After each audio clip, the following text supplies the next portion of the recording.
اس لیے بدر میں تو مال غنیمت ہاتھ آ گیا، لیکن احد میں اور مختلف جہادوں میں حضرت نے اعلان کر دیا کہ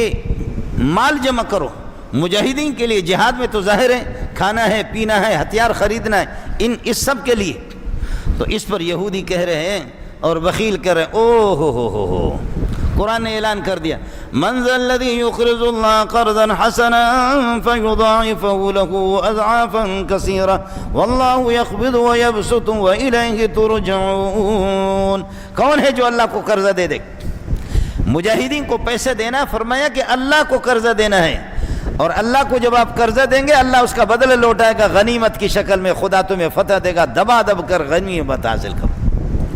اور نہیں تو آخرت میں تمہارے لیے اجر و ثواب ہے۔ مجاہد کو 1 روپے دینے سے 700 روپے کا ثواب ملے گا، مدرسے میں مولوی کو دینا، رشتہ دار کو دینے 1 روپے میں 10 روپے کا ثواب ملے گا۔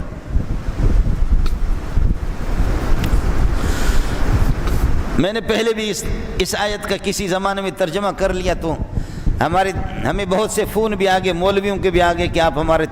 ہمارا چندہ خراب کر رہے ہیں، ہمارے مدرسوں کا چندہ خراب کر رہے ہیں۔ تبلیغیوں کا بھی فون آ گیا کہ ہمارے 49 کروڑ والی حدیث کہاں چلی گئی،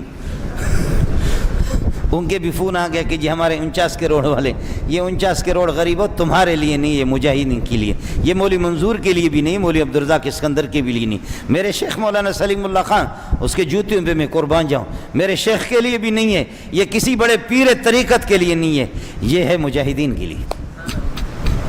یہ ہے مجاہدین کے لیے۔